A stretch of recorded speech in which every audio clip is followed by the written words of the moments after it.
Hey you guys, what is up and welcome back to my YouTube channel. I have been gone for a long time as far as posting longer videos on long form content. I think the last time I talked to you guys, I posted a video about whether or not we would make it to LS Fest East in September, and I had 8 weeks to go. If you haven't noticed, I'm sitting in my engine bay with the front end cut off, so it looks like we did not make it. Life happens and that's okay. So we are taking our time and making sure we go the safe route of doing everything safely, because at first I had just planned to build the car strictly for cruising. um the car is no longer going to be a cruiser.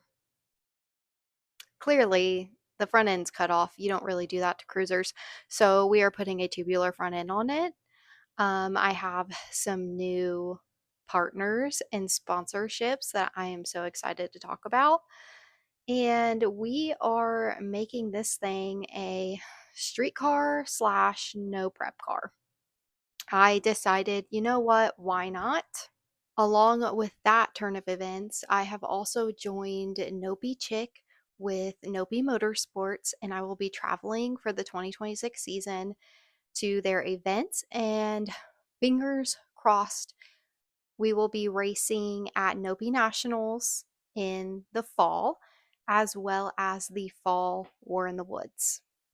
So, with that little update, I also would like to give a shout out to some new partnerships for the 2026 season of the LS Fox build, and that is Scoggin Dickey Part Center. I am still partnered with AJE Suspension as well as JEGS Performance and Brian Tooley. So, partnering with Nitrous Express, I will be running a 250 to 300 shot on my 5.3.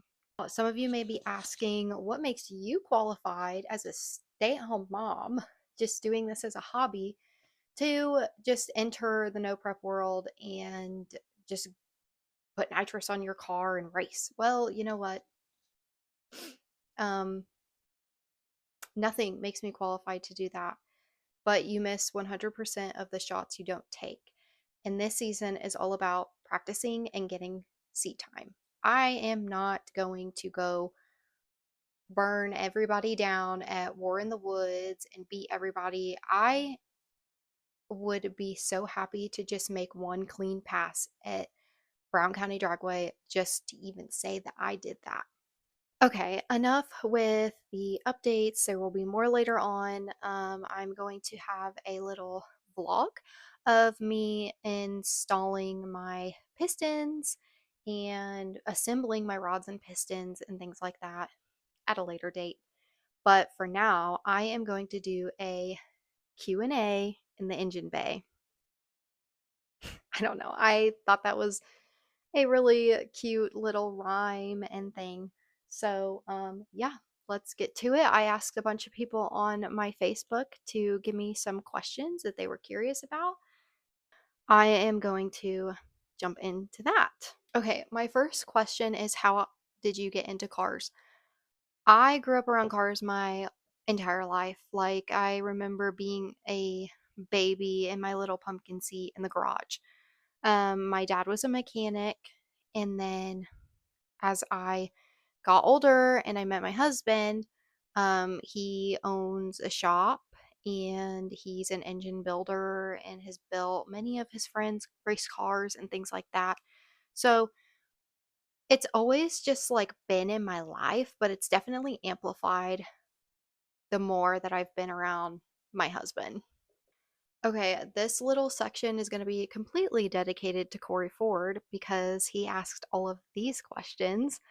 He said, "Why haven't you worked on your car that much?" Well, because money.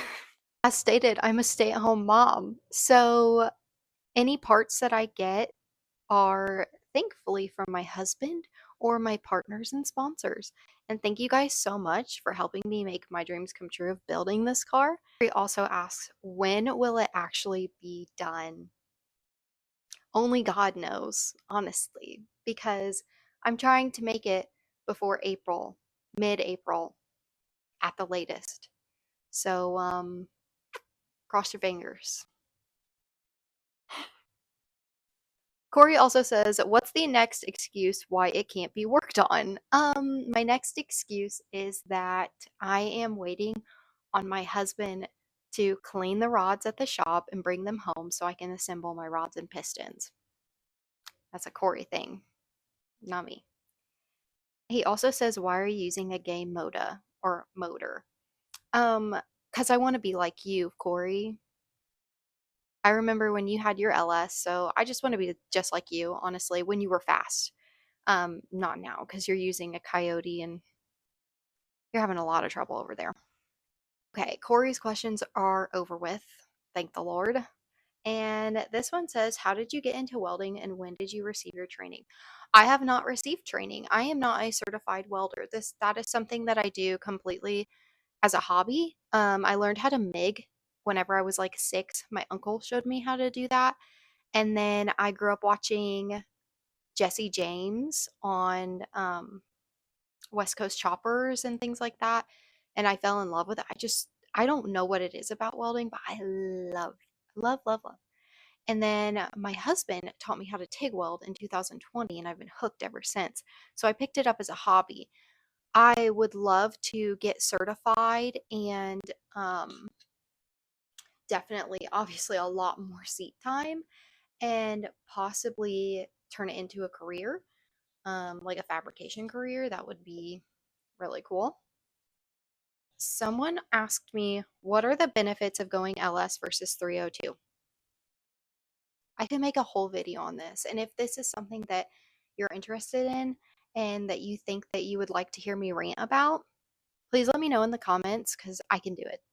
I could do it for years, days, months, eons. In my opinion,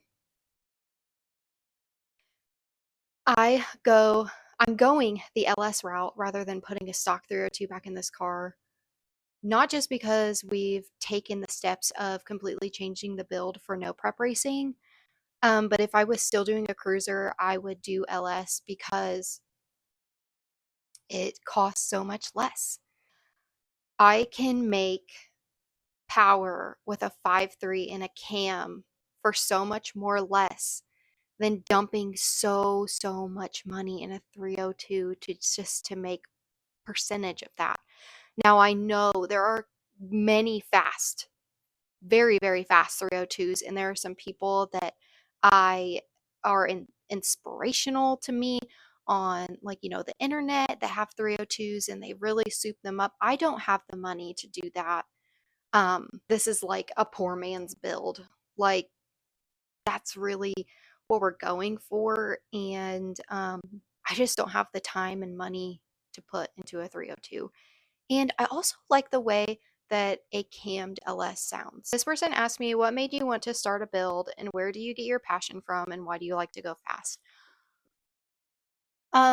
Being a mom, it's really hard, specifically speaking from my personal experience. I feel like I lost myself in motherhood, and before becoming a mom, I was very much into cars. And so, postpartum lasts up to 2 years. That is a fact, and maybe even longer, honestly. But my son is about to turn 4, and I feel like I'm just now getting my spark back. I'm getting into the routine of being a mom, being Haley, making content, finally get back into welding, and just wanting to learn and do something for myself. So I think that is what drives me to want to build this car. Um, my cars have always been like a little slice of my personality, I would say. So that is my answer for that. Where do you get your passion? Honestly, watching my cousin, I know I made a little segment about him, Corey Ford, watching my cousin Corey and then my husband, who's also named Corey, um, watching them street race back in the day. Um, I saw that and like it was just fun little stuff on the street locally. And I was like, wow, I can't wait to do that. That's so cool. Someone else asked, what other car might you be getting as a future project? Honestly, and my husband's gonna roll his eyes whenever he says this, but I want a Galaxy. I want another 66 Galaxy and I want to LS swap it. Learning the LS platform and doing this car is making me want to LS swap every single car on this planet. And I just think that would be such a fun thing to do. Leslie asked if funds were not an issue, what would be your dream car build or daily? Honestly, I am such a simple girl. I want a freaking Ford Focus hatch. Or I'll take a Chevy Cruze hatch. I just want a hatch. I want to be a hatchback girly, okay? Someone asked me, who are some of your inspirations in life and in the community?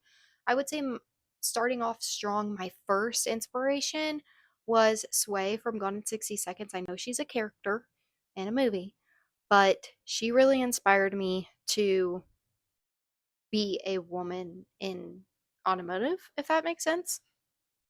Um, Welding inspiration, I already named him, but Jesse James. I know a lot of people don't like him because of his attitude, but I am a big fan of his work.